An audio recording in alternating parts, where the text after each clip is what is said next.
Hey everyone, my name is Scott Pecoriello, and welcome back to another episode of Beyond the Forecast. Been a little while since we've done this podcast, but we are back. I'm joined here by Jared Goldberg, who's our head of data science at WeatherOptics. And today we're going to be talking about wind gusts and trucking and how the two don't really mix, and how WeatherOptics has created a solution called our tipping index to ensure that vehicles are safe and proactive when there are high wind gusts. So let's get into it here.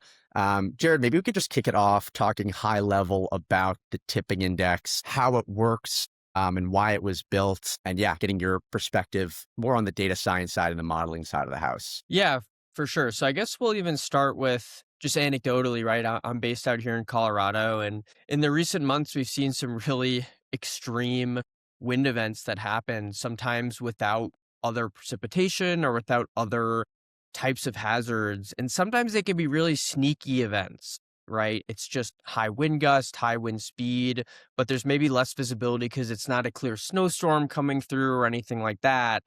And I'm always surprised when I hop on I-70 or go on the highway, start driving through a canyon, and I see these large trucks, trailers just going out as if there's no issues happening. Or sometimes we'll see a handful of them start driving through them, and then maybe last minute you see three of them pulled over at the side of the road because they start realizing how sketchy the conditions are, which is obviously creating inefficiency. So I'm always surprised to see stuff like that happening.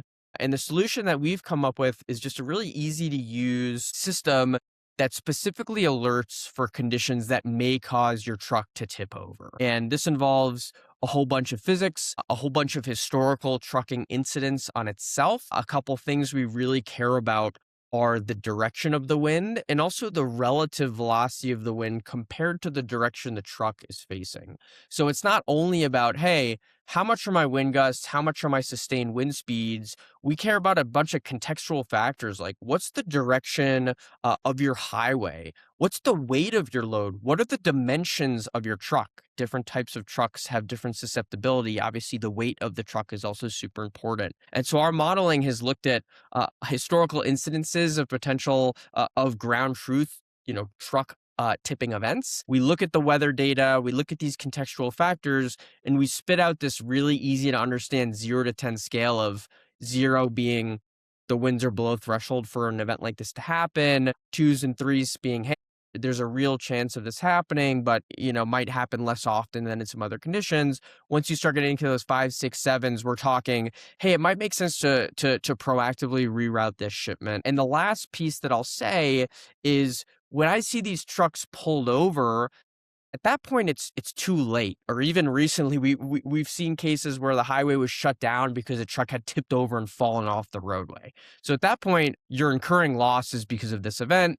You clearly didn't have any proactive knowledge that this may be a problem. And so another huge advantage of this tipping index is that we can tell you days in advance of these events happening that there's a real risk of tipping. And so you should be changing your operations proactively to avoid getting in that situation in the first place. Absolutely. And vehicle rollovers in the industry are just a huge problem in general. We hear it all the time about large fleets, smaller fleets having this same issue where, again, oftentimes there's a rogue wind gust of sorts, and it's just enough to make a vehicle rollover or tip. So it's a huge issue in the industry that hasn't really been tackled, right? Even as weather data gets better and more accurate, there's still something that's missing. And we've also seen in more recent times that there's been a focus on, I think, camera-based weather data as well, right? So ELD providers maybe having a camera that can recognize conditions on the roadway, or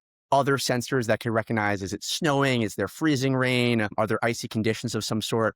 But wind is one of those that's kind of an invisible threat, right? So those types of real-time, weather analysis is not adequate for an event like wind, which is a huge issue, right? Because you're still dealing with, potentially even a more hazardous problem with the wind speed being able to tip over your vehicle, and a camera or real-time road data won't pick up on that. So I think that's another big part of why we built the tipping index, was to address that issue directly. Beyond that, the National Weather Service does a great job of issuing watches, advisories for all types of weather events. We have a fantastic organization in the National Weather Service that's able to do that. What they do tend to do, though, is that the warnings and watches and advisories are issued at the county or state level, right? So like we saw, I think it was 2 weeks ago, something like 7 or 8 states had a high wind warning. So if you're a trucking company, and what we hear all the time from trucking companies is they're just going to blanket shut down operations for their trucking across 7 states. High wind warning could be in effect for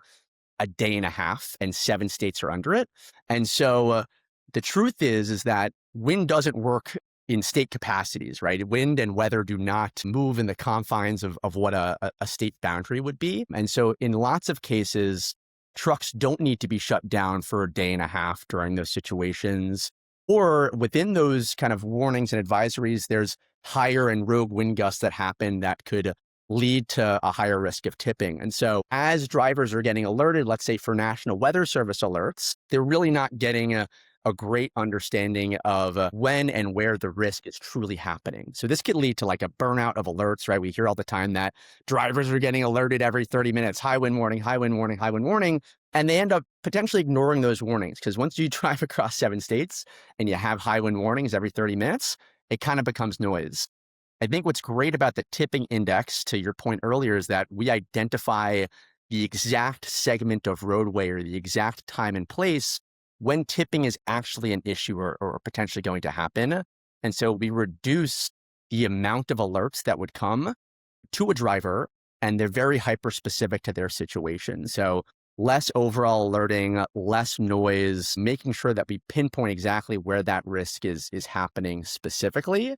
And then also less downtime. Drivers and trucking companies are losing a ton of money by having their operations just totally shut down for such a large region over such a large portion of time. And using the tipping index, you could literally identify hour by hour, route by route, vehicle by vehicle when those things are happening. So I think that that's a huge advantage to using something like the tipping index today. Could you walk us through, I guess, Jared, about the granularity of the data itself for the tipping index, right?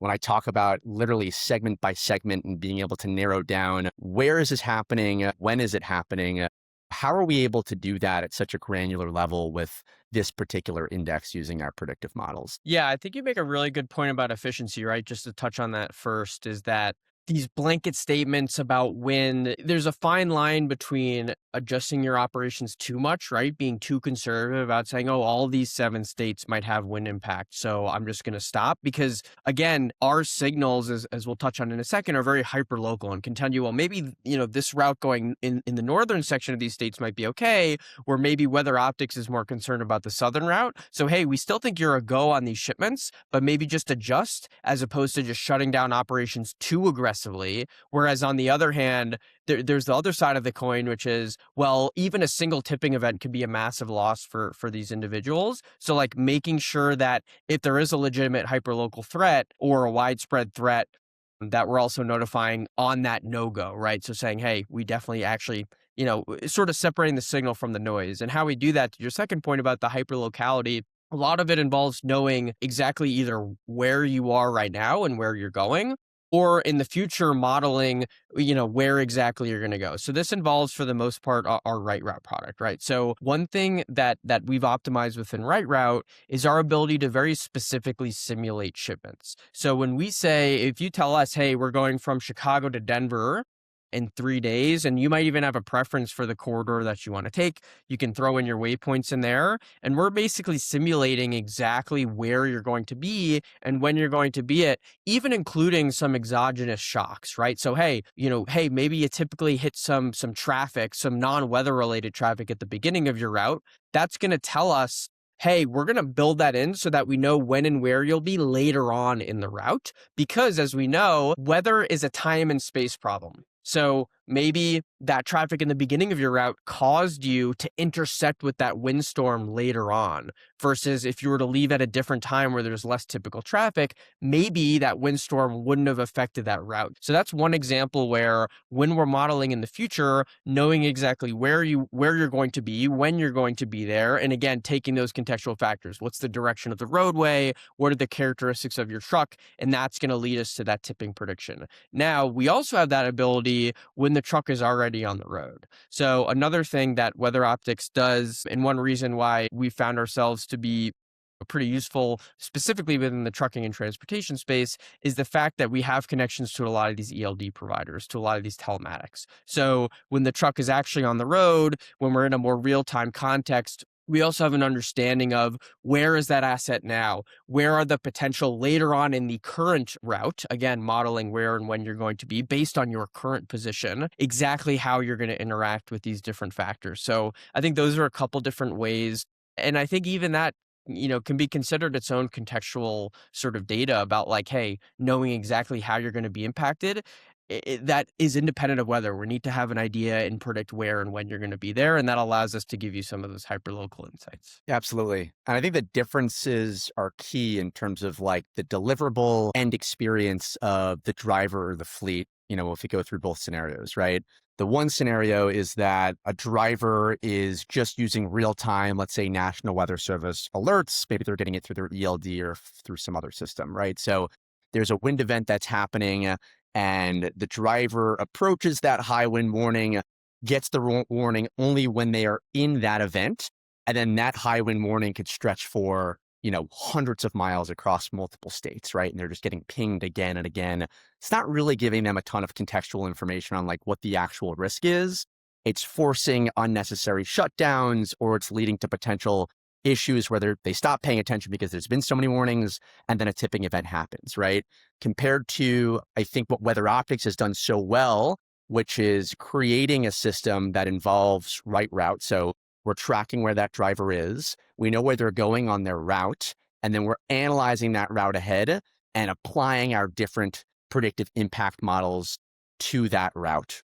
So in this case, in the second scenario, using WeatherOptics, as the driver approaches that high wind area, they are getting alerted miles ahead of time saying, hey, driver, there's, in 20 miles and 30 miles, we've identified a segment of roadway that has higher than normal tipping risk, right?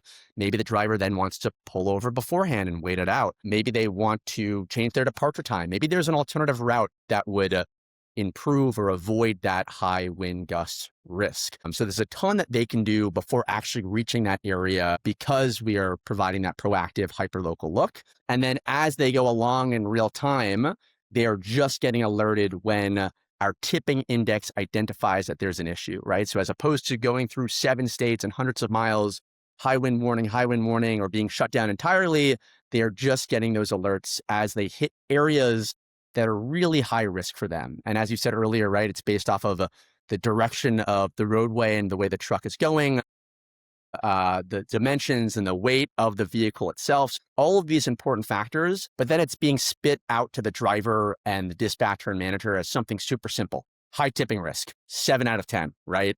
And then maybe action oriented as well. So I think the differences are just massive. And the reductions that we've seen from our customers in incidents related to wind have been astonishing as well. We had a lot of customers that would come to us with this specific problem as a focus.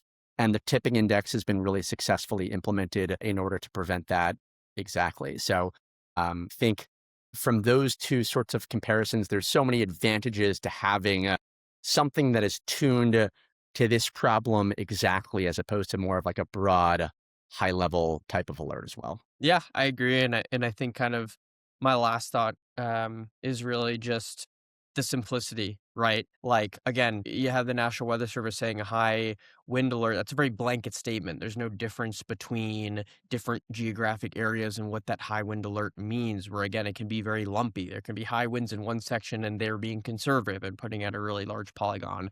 So I think it just goes to our design philosophy and our technology generally is it's really all about usability, and the contextual factors play into that because where you are, your local susceptibility to weather, which has nothing to do with the weather itself, is just part of our general design philosophy around these products. We want these products to be really useful as opposed to, take the guesswork out of your ability to make these decisions. So I'm sensitive to wind, you don't need to guess like what wind speed maybe you care about. It's like, no, we have a 0 to 10 score and we can work with you to decide the threshold that you care about. Have you had, are you really susceptible to wind events and you want to be on the conservative side? Then guess what? You can put your threshold for that scale lower. You could say, hey, alert me if it's non-zero. If there's a non-negligible chance of tipping, then maybe that's when I start making operational decisions. Maybe you have, another shipper who says, hey, or, another carrier who says, hey, actually, we tend to have pretty full loads. So like, the amount of produce that we're keeping in our trucks, it's full truckload, it's on LTL, maybe our threshold is a little higher. We only want to be taking action if we're talking about like a 3 or a 4. So there's sort of those two advantages to not only this risk score, but our risk score generally, but really specifically for tipping is like, what's your susceptibility? No guesswork. We'll pick a threshold with you and you can change your operations based on that threshold. It makes things way easier to make operational decisions when you're just picking like, hey, let's pick our number 0 to 10. That's our risk threshold. That's our operational decision threshold. And that's how we're going to save our assets. 100%. And I think that's the whole idea behind everything that we build at WeatherOptics, right? Which is taking all of these complex data sets, different weather variables, adding in that contextual layer of non-weather data, all of the information that we've talked about, and then spitting out these simple 0 to 10 risk scores and insights.